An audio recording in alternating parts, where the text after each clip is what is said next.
Because we look serious. We look beautiful. We take this very seriously. Yes, we are channeling these characters. I churned butter this morning. Did it work? Carolyn washed in the creek. Hello world is a song that we're singing. Come on, get happy. Welcome to the Pop Culture Preservation Society, the podcast for people born in the big wheel generation who were warned not to squeeze the Charmin, but encouraged to reach out and touch someone. We believe our Gen X childhoods gave us unforgettable songs, stories, characters, and images. And if we don't talk about them, they'll disappear, like Marshall, Will, and Holly on a routine expedition. Today, we will be preserving our favorite Monday night television show, Little House on the Prairie. I'm Carolyn. I'm Kristin. And I'm Michelle. And we are your pop culture preservationists. All right, you guys, let's go back to episode 9, all the way back February 1st of last year. We were a baby podcast. We were just baby podcasters. Yeah. And I think that, if I'm not mistaken, I think that Little Gen Xers on the Prairie was the first television show we talked about on this podcast, which is really fitting because it's so important to all three of us. Oh, yeah, absolutely. Yes. It was a piece of our growing up. It's funny that you say that because this is the first episode where I remember that I had so much to say that we couldn't fit it all into the podcast. Remember that? And even though we ended the podcast, I still had to say it. And so, podcast is over. I'm like, you guys don't leave. I have more. We need to talk about when Mr. Edwards got mauled by the bear. Right. And he told John to shoot the bear, but John couldn't shoot the bear because he loved animals. And I wanted to talk about the animals in the barn that was burning and how they left. I had so much to say, and I just needed to get it out of my body. Yeah, and that's why I love us so much, and I love this podcast because oh my gosh, there are people that want to hear this stuff that we want to get out of our bodies. Like there are other people that will respond and appreciate some of the things that we have to say. And that has been such a gift. And this episode was a prime example of that because everything from those first 4 notes of that French horn in the intro, I think we all get that similar feeling. And to know that there are other people just like that. Yeah, that's what we found. Yes. Carolyn, I believe this was the episode where you introduced nipple lightning to our society. Oh, is it? Gosh. I don't know for sure, and I'm going to go. I'm really excited to go back and listen to this episode myself today. Oh, because I haven't listened to it, I bet, since last February, and I'm excited because of how much has happened since then. But before we talk about that, I just did want to say, Little House on the Prairie, though, is a never-ending source of conversation for the three of us. So that's why we then followed it up with a couple of other episodes. We had Little Traumas on the Prairie, I believe, where we talked with Raven Stone, who Mr. Stone author over on TikTok, who we love. We talked about some of the, the more traumatic episodes of Little House on the Prairie. We talked to Pamela Bob, who has the wonderful YouTube series Living on a Prairie. But we could truly put some sort of Little House episode in every season. We're just going to run out of time because we have so much to say about it. And I think more than so much to say about it, we have so many feelings about Little House. Yeah. Yes. Mm-hmm. I totally agree. And of course, again, is viewing those episodes through the eyes of adults now, because I think that's one of the best parts of this. I got to go back and watch Little House on the Prairie, and I was doing work. Like, family, do not bother me right now. This is for my job. This my research. podcast. Mommy's working. Leave me alone. Right. And it's so fun watching those again. I've just, and I can't wait to listen to this episode again, too. Because we all, don't you guys agree with me that now listening to it today, the three of us want to go back and whisper in the ears of the three of us from last February, you guys, you're going to talk to Ma and Laura. What would we have done? I have no idea. I would have wet my pants, I'm sure. I know. It's the Talk true about nipple lightning. To... Gosh. Right. Yeah. That is the beginning of the podcast. It's just so fitting that at the beginning of the podcast, we begin with Little House on the Prairie. We end our first year of podcasting by talking to Ma Ingalls. It just says so much about who we are, and it's just so excited. Yeah, it's crazy. I feel like it's going to be really interesting to listen to this episode because I don't know. It's just like when you go back and watch maybe old videos of yourself as a little kid and you know what's coming for you in life. You know all the stuff that's coming and you want to tell them so much. And so to listen to this episode, it's going to be really fun because we talk very specifically about our love for Ma. Yeah. We talk specifically about Laura. And now to think that we've spoken, they know who we are. Let's just say that Karen Grassle and Melissa Gilbert know we exist since last February. And that's really all I need in life. That's right. We could end. I'm done. I'm done. Mic That's drop. all I need.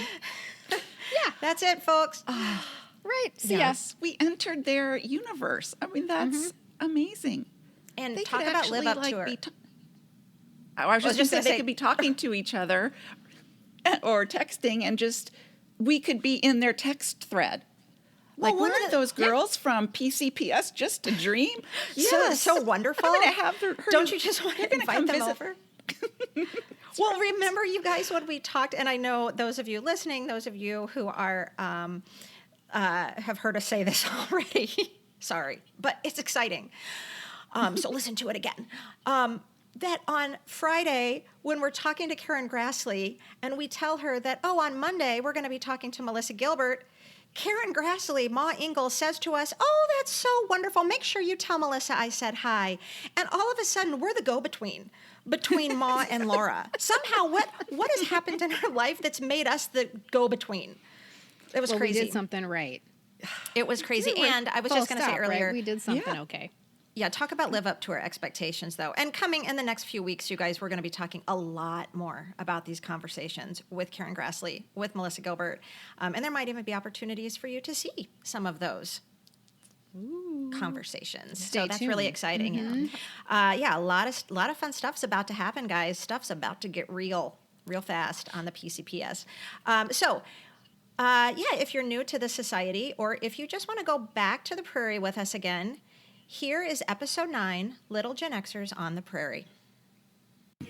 All right, girls, are you ready? Yes. We're ready. I would like you all to don your prairie bonnets, tie a big bow under our pretty double chins. I really do have a double chin. I hate Zoom. I hate this so much. And we really do And- have bonnets. Yes, we Yes, do. we do. Yeah, Well, we will make sure and post that to you. And if for you're you guys listening to to see. this like way in the future, go to our Instagram page and in a highlight called podcasts, we'll save it there for eternity, ladies. Oh, because yes. we are serious. We look beautiful. We yeah. take this very Oh, seriously. yes, we are channeling these characters. I churned butter this morning. Did Oh, it wow. work?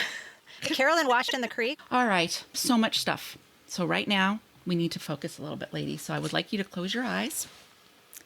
And I would like for you to take a deep breath.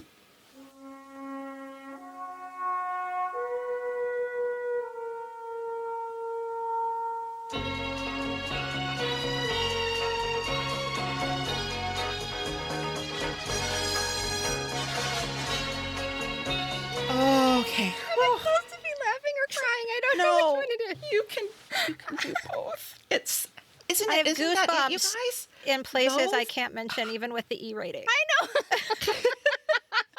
It's so Makes my true. nipples hard. We call that nipple lightning at our house. Like, I just got nipple lightning. Oh, that's good. I didn't have a word. Yes, that's our phrase. You guys, We're here to educate. Those first 4 notes that French horn plays. Oh, man. Oh my gosh. I mean, honestly, if I had to sum up nostalgia in 4 musical notes, that would be it for me. That would be Right. what I would do, because just like we said, the visceral response I get when I hear that is really, there aren't any words for it. It catches my breath. My heart kind of has this electric current go through it, Phil. as do my nipples. And, yeah.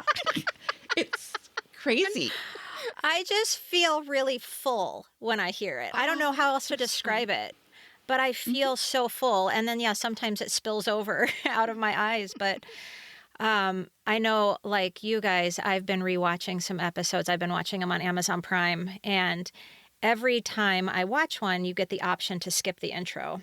Oh, no. And No. I've never once done it. No. Because that's one of my favorite parts of yeah. and the music, but it's the music for sure, and it's also the images. We can close our eyes right now, and I know everyone listening exactly can what too, image and Oh, you yep. can picture everything that's happening, because I thought it was a brilliant choice to keep that opening through the entire series. So we all associate, a lot of times we have favorite shows we watch, and sometimes maybe season 3, season 4, they tweak the song a little bit. Maybe they get a new recording artist, or they change up the photos that you see at the beginning to make them more current. And while sometimes that works really well, I just have always appreciated how with Little House, they kept it the same all the way through. Just those little girls running down the hill. Always Yes. happened. Yeah. Yeah. I did not rewatch anything for this episode. I decided that I would, because I had these images and I had these feelings that were so on the surface, they were so accessible to me, that I thought, if I go back and rewatch it, what if I find out that this is all fabricated? I wanted to, or, that's not scary at all, or that was stupid. So I decided not to rewatch. This is all, and I didn't really watch much in syndication. So I'm pulling this up from 1976. That's super impressive. Thank you. Yeah, well, you both impressed the heck out of me with your memories. That I Oh, gotta no, say mine's that right terrible. off I had to rewatch a lot of these please. episodes. Well, in general, in this podcasting world that we're doing, you just Wow. all like your books that you've read. But I'm interested to see what you remember, Kristin, because as I was, well, you guys, this is what amazed me when I really was like looking at the numbers and remembering this show. So we said it ran for 9 seasons, 1974 to 1982. So that means I started watching it when I was about 9, and the last episode aired when is 9 right? Yeah. 9. And then it was the last episode, I was almost 17.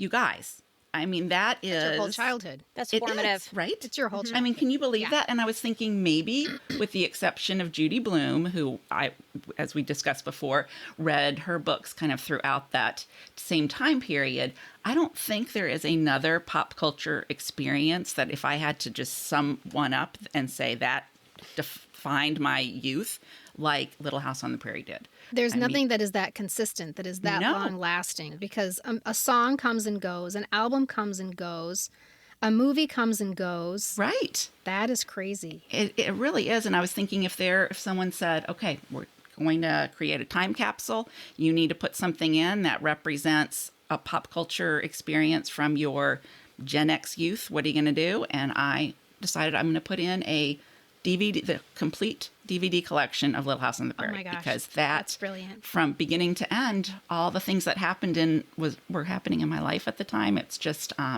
crazy. Do you remember how in the Sad Songs episode, Carolyn, you talked about how certain songs made you sad because they reminded you of this big move that you had when you were in 7th grade, having to leave all of your friends, leave everything behind that you knew. So I have a similar situation with Little House on the Prairie because I lived in California when Little House on the Prairie started. And we moved to Minnesota in 1975. And you leave everything behind. You leave your friends behind. Our whole family lived in California. We come to this unknown place. But Little House on the Prairie came with us. I went into my new house and I turned on the TV and Laura was still there. Plus, on top of it, it was in Minnesota. I was just about to say, to did you Minnesota. arrive by covered wagon? We did not. And you know what's really strange? So because we were moving to the city, we weren't moving to a small town, I really differentiated them. I thought I was moving into Mary Tyler Moore's apartment and I was going to work at WJM. And Laura was somewhere off in the distance. I did not know where she was. But because they filmed the show in Simi Valley, California, which is very, very close to where I lived. So the landscape of Little House of the Prairie is actually where we came from.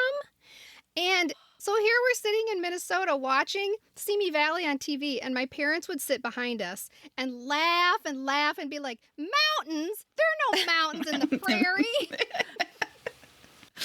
Yeah, Michelle, like why is it so special to you, the show? You know what? I honestly don't know. And I think one reason I really loved the show is because it was all told from Laura's point of view. Like these were her stories.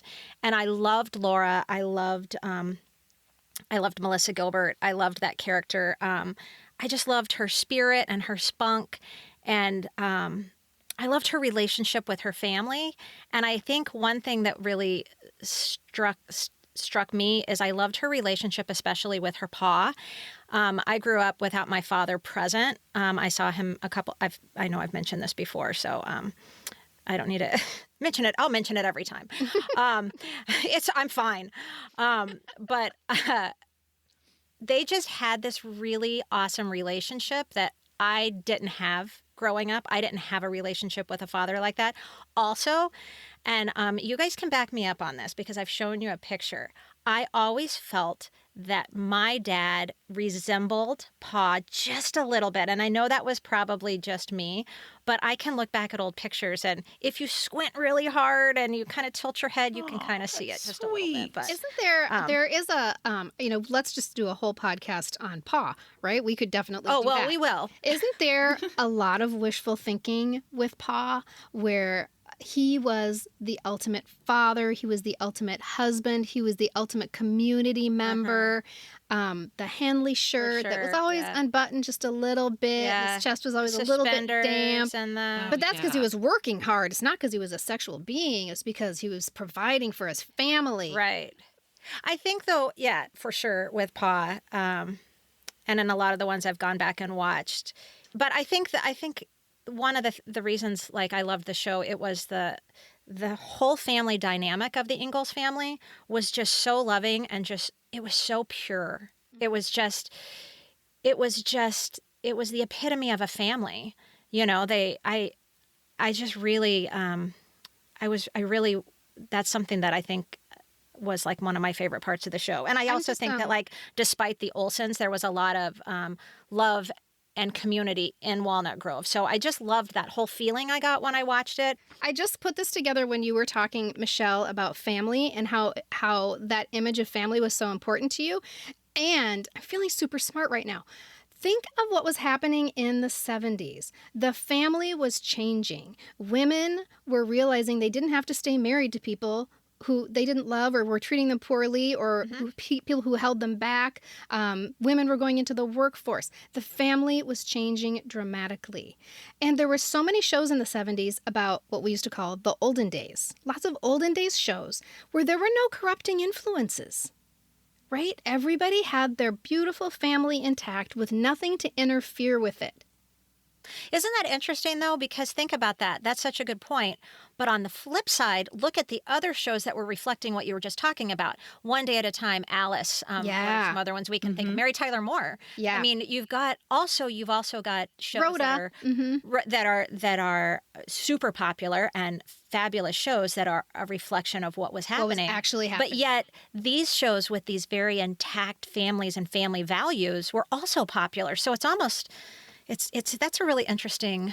It's an interesting study. Well, and I'm going to add onto that and kind of play a little bit devil's advocate for you, because some of the stuff I've read, and now when I go back and look, there were a lot of topical 70s issues that were tackled in this in Little House on the Prairie that probably in real time in the 1870s would not have been an issue.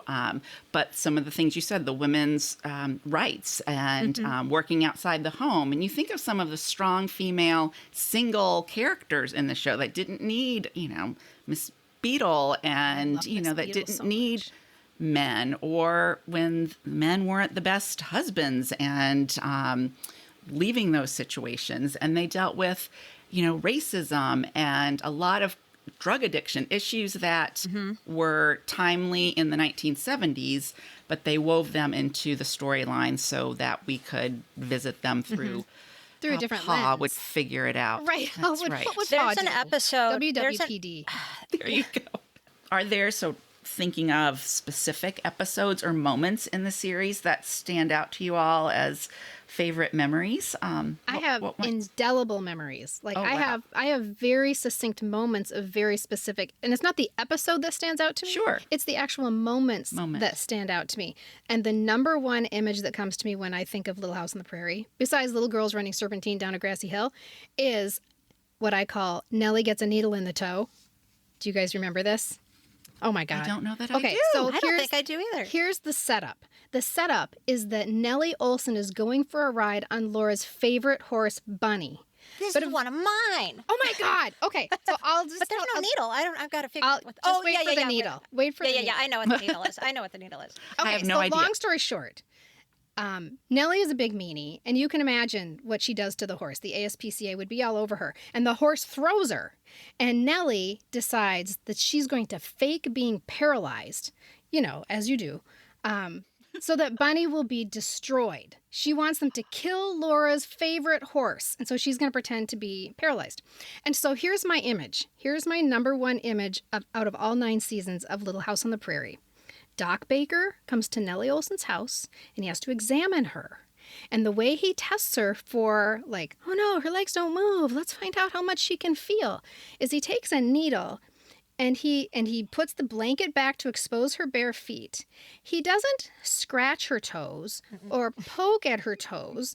He takes the needle and he sinks the needle down into her toe and then pulls it back out again. And Nellie doesn't flinch. And so this, of course, the next day at school, everybody is like, could you do that? If Doc Baker put a needle in your toe like that, would you be able to not flinch? And the whole thing we talked about all day was whether or not that was realistic. Could that actually happen? Okay, Kid, I just say something? This is so funny. Because you said you didn't rewatch it, and this is your memory from. Wait, just a second. Right. This is your memory from how long ago?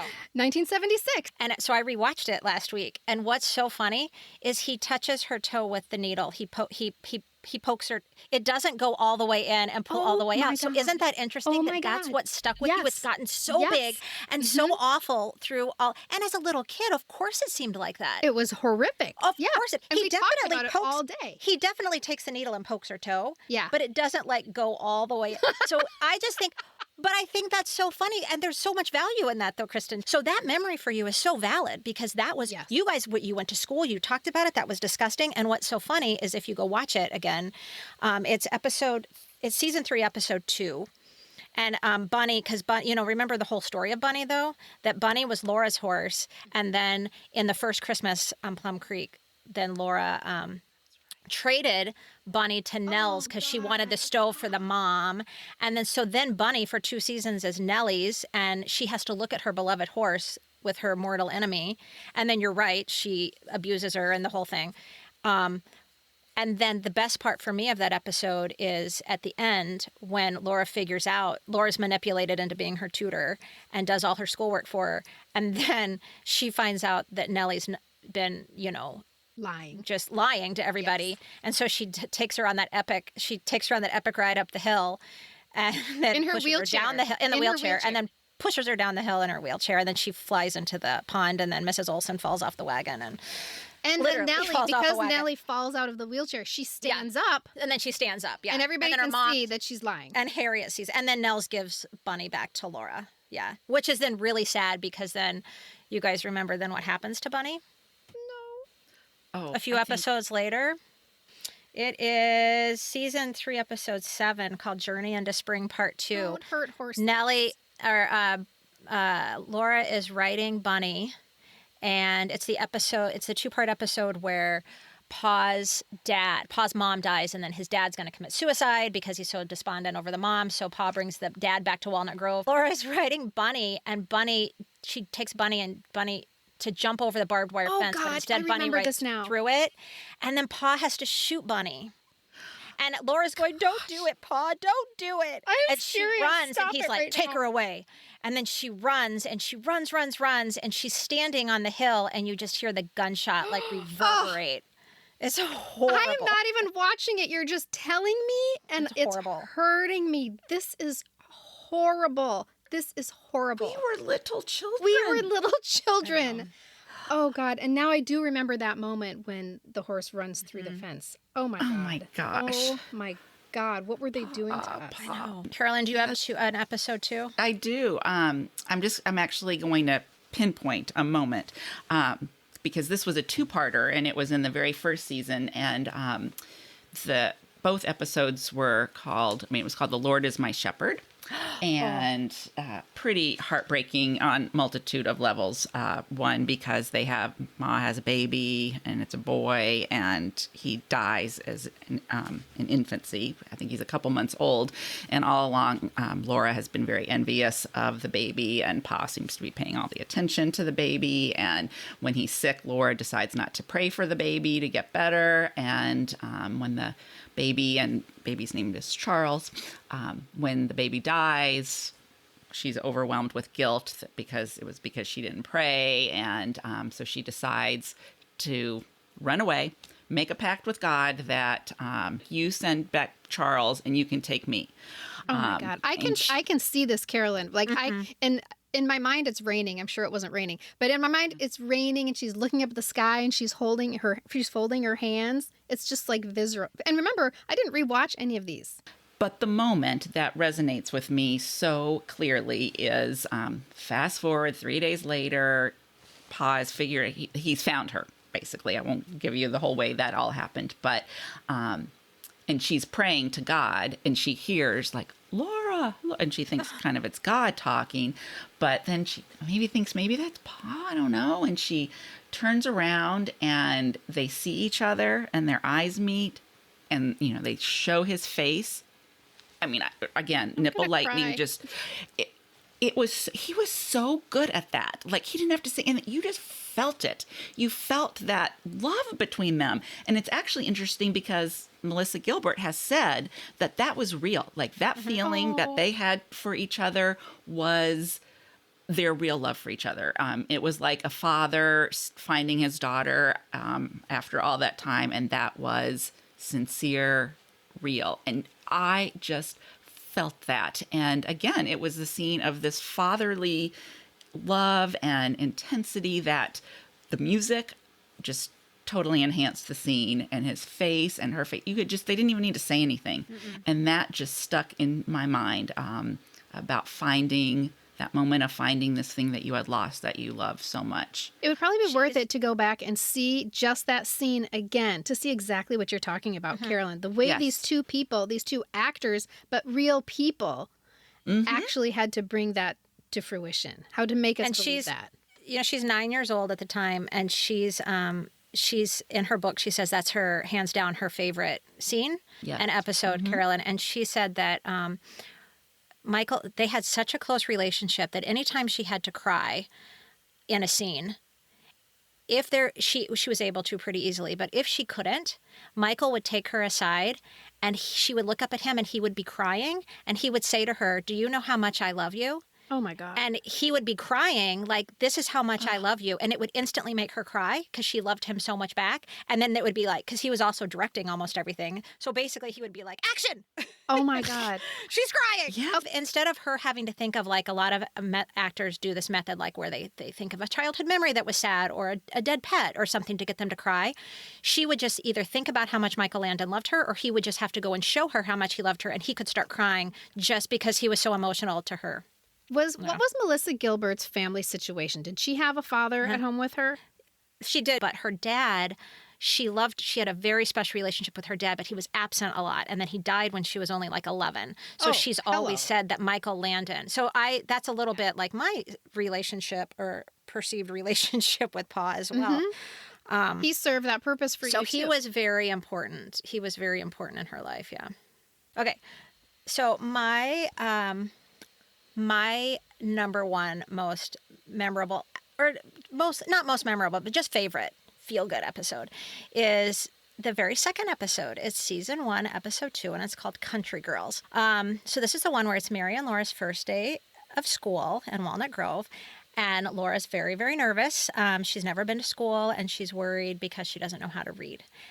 So, so they get dressed, and as they'll do for years, they set off on their, 3-4 mile walk. Right. 8, to school all by themselves. With their pails. Always pails. Just go on, children, by yourselves. And also, do you guys ever watch that? And you're like, how did they know how did they not get lost? There was no trail. They're just cutting through the grass. They never walked down a road. No. They just walked over hills and stuff. So anyway, so they go to school. They go all alone. They get to school, and this is where they meet the lovely Miss Beadle for the very first time. So Miss Beadle is wonderful, but this is also where we first meet Nellie, and we immediately hate her. And you guys, I have to say huge kudos to the writers and to Allison Arngrim, who at the time was only like 12, for knocking that character out of the park from that first episode, because mission accomplished from the first word she says. As that little girl, you hate her. So, okay, so the part of the episode that is the best is and the most meaningful. So the class has to write an essay, and the parents are going to come to listen to their essays. And Nellie stands up, and her essay, of course, as you would expect, it's super boastful and very self-centered about their very expensive furniture that's in their house. And Laura stands up, and she reads this sweetest and like most heartfelt essay, and it's a tribute to Ma, and it makes Ma cry, and Laura stands there and she never looks at her paper. You know, she just looks out, and it's this it's all just how wonderful Ma is and how she made them the dresses, and she works just as hard as Pa, and it's just beautiful. And after the presentation is over, Ma comes out and she's like, Laura, can I see your paper? And Laura gives her paper, and she looks down, and the only thing written on the paper says, Ma works hard, Ma is good, she cooks, she sews. Oh. And that's it. And Ma's like, I think we should go in and talk to Miss Beadle. Because, of course, you know, they're very honest. So they go in. She's like, Laura has something she would like to show you. And she hands it to Miss Beadle. And this is when Miss Beadle will forever hold the dearest place in all of our hearts, right? Because Miss Beadle takes the paper and she just sees those 4 little sentences. And she's like, all she says to Laura is, wow, Laura, your penmanship is really improving. And that's it. She doesn't say like this, that wasn't the assignment. You know, you didn't write that essay you read, and they leave. And I love this episode so much. And so I wanted to play a little game with you guys where I'm going to call it Playing on the Prairie, where I name a famous actor, actress, that's famous now, might have been famous then, and you're going to say true or false if they were on Little House on the Prairie. Like they were a guest star or something? They were a guest star or had maybe a recurring role over a period of time. This is going to be hard because I'm not sure I would have known those people at the time. I'm going to have to dig deep here. I'm just going to say true. So you might not have known at the time. Yeah, right. You might have heard about it after the fact, but it'll be a fun little trip down memory lane, and you might have a few shockers here.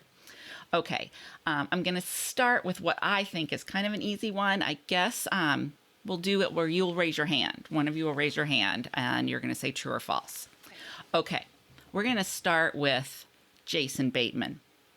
Oh, I think I saw Kristin's hand first. Kristin, is that true? Okay, thank you very much. Your voice is off with your mouth, so it's not fair because I hear you after you say it. Oh, okay. I'm going to totally win. Sorry. That's okay.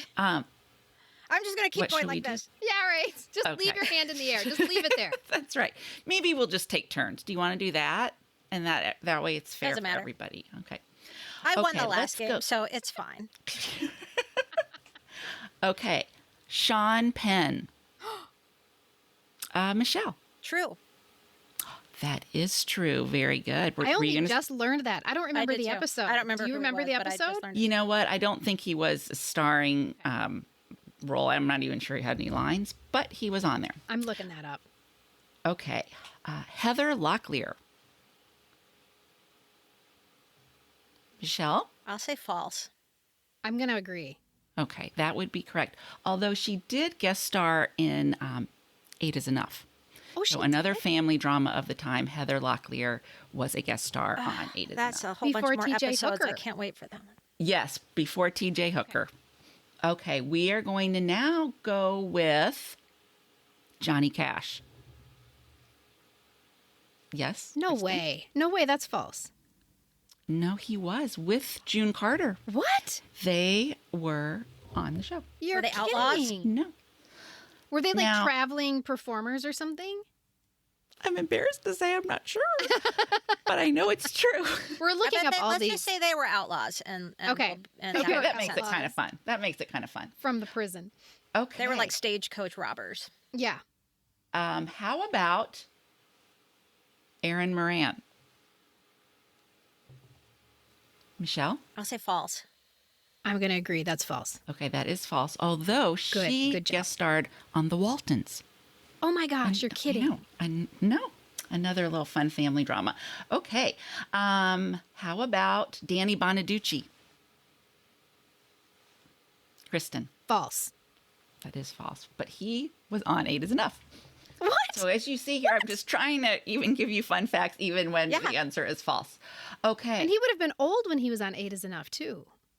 Yeah, and he wasn't himself on. I mean, he was acting as somebody. Interesting. So, all right, YouTube, here I come. Okay, we're gonna go with teen heartthrob of the time, Lance Kerwin of James of 15 fame. Yes, Kristin? I'm just going to guess. I'm going to say yes on this one. That I would would be say yes. correct. He fits in on the Prairie. I could see him on the Prairie, Yeah. with a wide-brimmed hat. Totally. With his Amish haircut. There you go. Yeah. What about Willie Ames? I'm going to say, well, I had my hand raised. So. Yeah, you had. You did have your hand up. I'll Go say ahead. false. That feels false. You would be wrong. My first one to trick you. He was on the show. Yes, he was on it- Little House on the Prairie. Was And it post 8 is Enough? No, pre 8 is It Enough. probably pre. was pre-8 is enough. Oh, interesting. And I do believe, I don't have it on here, but I think I also saw that he was on the Waltons at some point. So I'm not talking like that they had main roles, Right. but he did appear on that show. Sissy Spacek. Okay. she yes, looks Kristin? she looks prairie-ish to me. So I'm going to say yes. Yeah, that would be wrong. She also looks kind of Depression era, I think. So you need to She's go more with Waltons. Appalachia and stuff. Yeah, that'd we're be going wrong. with yes. She was on the Waltons. Okay, and I think you know the answer to this, but I'm going to throw it out there anyway. The love of my life at the time, Jimmy McNichol. Oh. I don't know the answer to this. You got to guess. I'm guessing. Okay, I think Kristin. Okay, so here's my logic. He does fit in on the Prairie, but I think he's too famous. I think at the time he wouldn't have been able, I think he would have caused chaos on the Prairie. So I'm going to say false. Okay, Michelle. Do you I wanna would say add false, only because different reason, I don't feel like he fit in on the Prairie. anything? Well, he did fit in on the Prairie. Oh my God. And actually, the scene, I mean, we'll post this maybe. I believe he is in a scene, and it's a photo with Sean Penn. It was an episode with a lot of those people. And Wow. once again, our memories, if you figure he was in like a 74, 75-ish episode in the beginning, he was kind of younger then. I mean, he would be a little wasn't boy. the Jimmy McNichol we think of that I celebrated and worshipped or whatever. So yes, he was on that show. What about John Ritter? Oh, wait. Okay, wait. I'm saying yes, but now I think I'm picturing him in breeches from another show. Like, That was just he a dream you had perhaps? the other night. Yeah, right. When Santa Monica became the Prairie. Right. Well, no, he was not on Little House on the Prairie, but he did have a recurring role as a reverend on the Waltons. That's what it is. I knew. Okay, so it wasn't breeches, it was the Depression. Okay. Yeah, and maybe I had a little collar taste of it. or something. Yeah. Yes. So good. Were you surprised by any of those? Did any of those? Yeah. All the ones I got wrong. Well, we're not the only ones who love this show, and we've discovered some amazingly creative people who've taken their admiration of Little House on the Prairie to a whole nother level. Recently, I was scrolling through the internet and came across a project called Livin' on a Prairie. If that title alone doesn't make you want to watch it, I can't imagine what would. So I headed right to the website and found a project which is a satirical comedy series about a woman who has an obsession with Little House on the Prairie.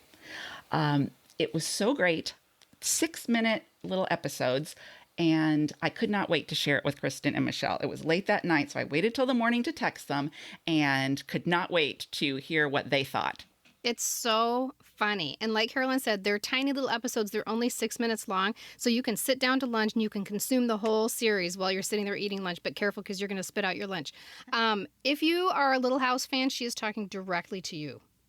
It is so great. I'm going to even actually play little clip for you guys just to whet your appetite for how fun and just nostalgic the show can be. So here we go. Oh, and what about Ma? What about Ma almost cutting off her own leg? You know, just one little scratch from a chicken wire, and the next thing you know, she has some big-ass knife over the fire, and she is literally about to slice her leg off. So, what, you think the Waltons pulled that kind of shit? No. Oh, I love that episode. Oh my gosh, you guys, she is so incredibly funny, creative, a great writer, and the writers in us love that. And of course, if you all know anything about me, I'm a Gooby fangirl. I mean, that's probably the best way to explain me. So I had to go down the rabbit hole and find out more about the creator, whose name is Pamela Bob. And after reading about her, I thought, you know what? I'm just going to shoot her a message and see if she responds, which she did right away. I reached out to her on Instagram, and not long after that, she agreed to be a guest on an upcoming episode of the podcast. So stay tuned for our bonus episode where we chat with Pamela all about the creation of the show, of her series, and what inspired her. Again, called Living on a Prairie. Yeah. Hope everyone gets that. Like little, like living on a prayer. And she's not the only creative one we found. Michelle passed along a hysterical friend. Now he's a friend, but a guy over on TikTok. What was he doing? So another Little House on the Prairie gem we found was over on TikTok, like Carolyn said, which is actually hilarious because none of us really understand how to use TikTok. I don't know how to do the TikTok. No, I only follow 3 accounts, you guys. I follow my daughters. I follow an incredibly smart and hyper monkey named George, who opens gifts sent by his 11 million followers, and a guy who I used to call Little House Man, but who we all now know as Raven Stone, or Mr. Stone Author on TikTok, because we are obsessed with him. So Raven creates... so funny. So funny. He creates hilarious and super clever Little House videos that are everything from him playing different characters. Like, he does a killer Harriet and Reverend Alden. Spot. To even Reverend Alden with the red face and the red nose. To him inserting himself in scenes. He ranks the men of Walnut Grove by how many shots it would take him to sleep with them. That's one of my favorite series. To him just hilariously commenting on different parts of episodes as they flash behind him. And he's just kind of droll the way he comments on it. And he says all the things that we think, especially about like Carrie. He's obsessed with Pa, as we all are. Anyway, you guys, we are now e-friends with Raven. And he's generously agreed to be a guest on the podcast soon and join in our conversation about more Little House episodes.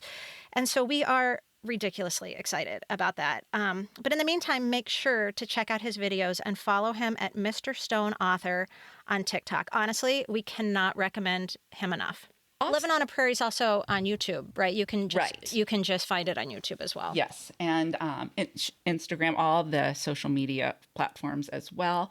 And I will include all this information in the show notes. So people, if you don't have a pen and paper right handy, you can look on our website for that information.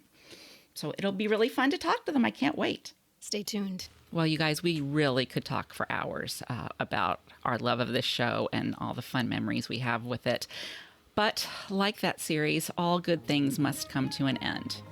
And we hope you enjoyed today's episode. And seriously, I want to encourage everyone to consider getting their own bonnet because it just feels right. And join us next week as we kick off season 4 with our much anticipated interview with Karen Grassle. And don't forget to join in our fun conversations on social media and be part of the Society over on Instagram, Twitter, and Facebook.